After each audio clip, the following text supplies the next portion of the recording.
बच्चों, स्वागत है आपका हमारे YouTube चैनल पे। मैं हूं गायत्री और आज जो टॉपिक हम कवर करने वाले हैं वो है इंटरनल ट्रेड। इंटरनल ट्रेड की अगर हम बात करें, जब बाइंग और selling with in the country हो रही हो तो उसको हम क्या कहते हैं? Internal trade.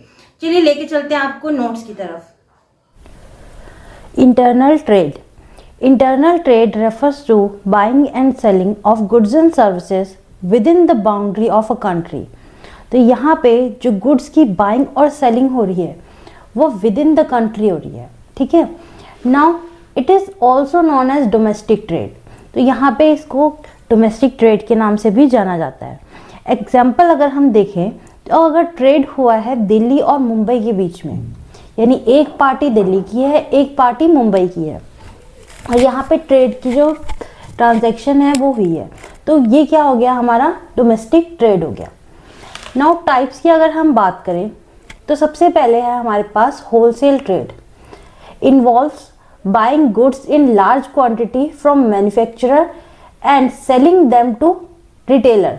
यहाँ पे जो मैन्युफैक्चरर है और जो रिटेलर है, इन दोनों के बीच में क्या होता है? ट्रांजैक्शन करने के लिए एक पर्सन होता है, इंटरमीडियरी होता है, जो कि होलसेलर है।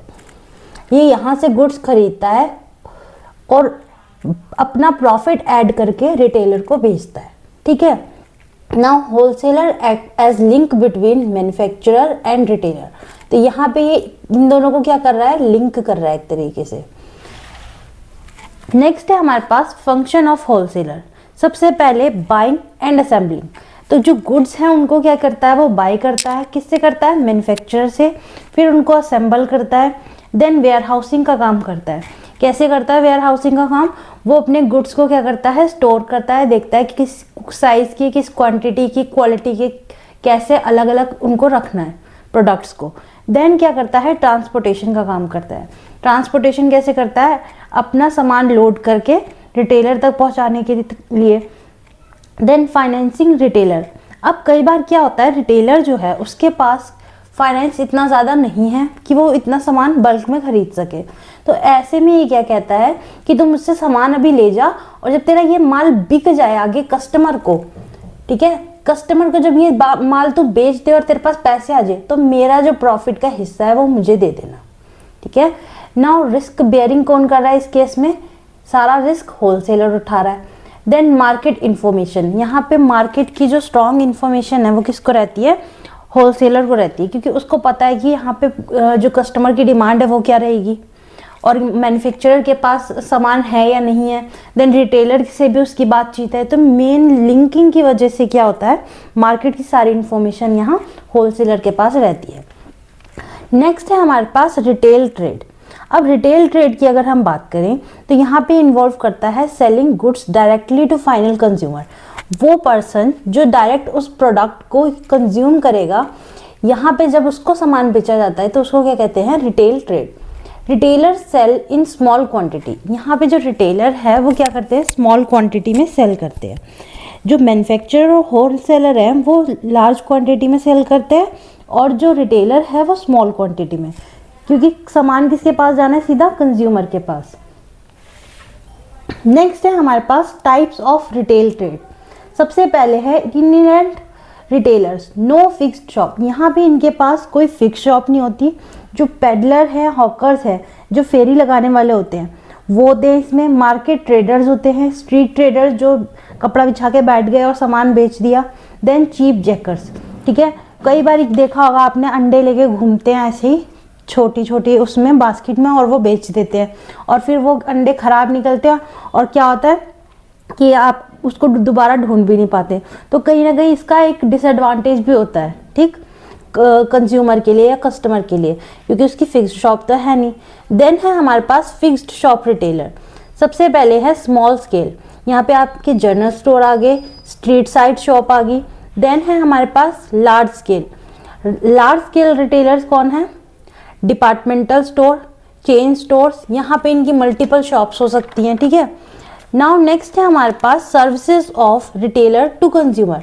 अब रिटेलर क्या सर्विसेज देता है कंज्यूमर को? सबसे पहले तो प्रोवाइड करता है गुड्स एट कन्वीनियंट लोकेशन। मान लीजिए आपका घर रूरल एरिया में भी है, तो वहाँ पे भी आपको सामान पहुँचाया जाता है। किसके थ्रू पहुँचाया जाता है? रिटेलर के थ्रू। रिटेलर ने तो बल्क में ले लिया, अब लिया किसके लिए? ताकि वो कंज्यूमर को एक एक करके सामान बेच सके। ऑफर क्रेडिट फैसिलिटी, आपने कई बार देखा होगा जो बड़े लोग होते हैं वो उधारी कर लेते हैं, ठीक है, जान पहचान है तो उधार में सामान ले लिया, तो यहाँ पे क्रेडिट फैसिलिटी ऑफर की जाती है। Then provide variety of products, variety of products होते हैं, ऐसा नहीं कि एक सिंगल प्रोडक्ट ही बेच रहा है, ठीक है। आफ्टर सेल सर्विसेज, कई बार सामान खराब निकल जाता है, मान लीजिए आपने किसी एक पर्टिकुलर बनिया या किसी से सामान लिया है, तो ऐसे में आपका सामान राशन कुछ खराब निकल गया।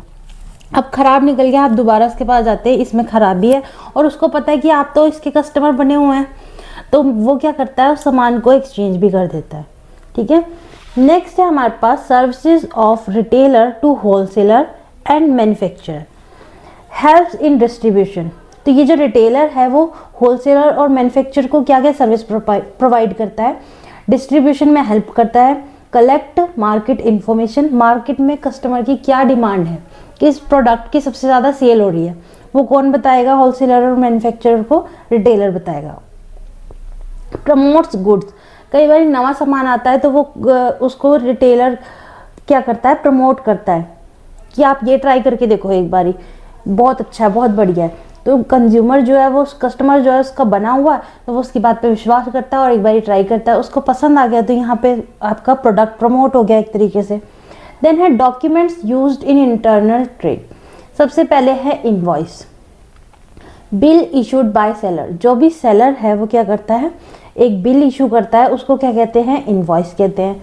Bill of exchange, bill of exchange की अगर हम बात करें तो written order to make payment, तो यहाँ पे एक ऑर्डर लिखा जाता है कि यहाँ पे पेमेंट दी जाएगी, तो ये क्या है? Bill of exchange. चेक की अगर हम बात करें तो ये एक बैंक इंस्ट्रूमेंट है फॉर पेमेंट, जब हम किसी को पेमेंट करनी होती है तो हम चेक काट के देते हैं, ठीक है। देन है promissory note, written promise to pay, इस प्रॉमिसरी नोट में क्या होता है? आपको डेट लिखी होती है कि इस तारीख को मैं इतना पैसा दे दूंगा, ठीक है, आने वाले समय में, क्योंकि क्रेडिट सेल चलती है इसलिए ये इम्पॉर्टेंट भी है। देन है delivery note, proof of delivery, अब सारा सामान जो होलसेलर और रिटेलर लेके गए हैं, जो सारा सामान होलसेलर और रिटेलर लेके गए हैं वो खुद जाके नहीं लाते, कई बार ये सामान खुद आ जाता है, ये यहाँ से भिजवा दे, ये यहाँ से यहाँ भिजवा दे, तो यहाँ डिलीवरी नोट भी होता है, प्रूफ ऑफ डिलीवरी, कि आपका सामान पहुँचा है या नहीं पहुँचा, ठीक है। नाउ नेक्स्ट है role of internal trade in economic development, तो यहाँ पे इंटरनल ट्रेड का बहुत बड़ा रोल रहता है। कैसे?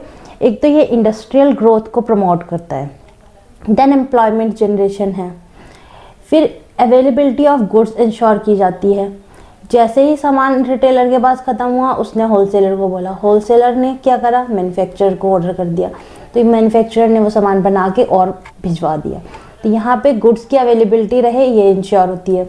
देन स्टेबलाइज प्राइस, ऐसे में जब यहाँ पे सामान होलसेलर स्टोर करके रख रहा है, वेयर हाउसिंग की सिस्टम है यहाँ पे, इसके पास स्टोर करके रख रहा है, तो प्राइजेस क्या रहते हैं? स्टेबल रहते हैं। कैसे स्टेबल रहते हैं? देखिए यहाँ जो कस्टमर है ये क्या करेगा? जाएगा यहाँ रिटेलर के पास कि मुझे ये सामान चाहिए, अब मान लो वो सामान है नहीं, ख़त्म हो गया, ये कहाँ जाएगा? होलसेलर के पास। अगर होलसेलर ने वेयर हाउस में वो सामान रखा होगा तो वो तुरंत यहाँ पे कस्टमर के पास पहुँच सकता है, पर अगर ये इसको बताएगा और इसके पास भी है नहीं, सामान वेयर हाउस में नहीं है, तो मैन्युफैक्चरर को बताएगा, बनाएगा सामान मैन्युफैक्चरर, उसके बाद पूरा प्रोसेस होगा, तो यहाँ पे प्राइस स्टेबिलिटी इस चक्कर में गड़बड़ आ जाती है। तो यहाँ पे कस्टमर की डिमांड तो बनी ही हुई है, ठीक, तो इस वजह से क्या हो जाता है? फ्लक्चुएशन आ जाती है प्राइस में। देन है support agriculture sector, agriculture sector को सपोर्ट करता है। नेक्स्ट है इसका कंक्लूजन देख लेते हैं। Internal trade plays a vital role in the economic development of country by ensuring smooth distribution of goods and services within national boundary. National boundary के अंदर गुड्स और सर्विसेज का स्मूथ डिस्ट्रीब्यूशन देखता है internal trade, और economic development में इसीलिए इसका क्या है? एक इम्पॉर्टेंट रोल है। Now it connects producer, wholesaler, retailer and consumer, इन चारों को क्या करता है? कनेक्ट करता है, और इंडस्ट्रियल जो हमारे ग्रोथ है उसमें हेल्प करता है। हेल्प्स मेंटेन प्राइस स्टेबिलिटी, तो प्राइस स्टेबिलिटी बनी रहे यहाँ पे, ये इंश्योर करता है। तो ये था हमारा टॉपिक इंटरनल ट्रेड का। आई होप आपको समझ आया हो। Thank you.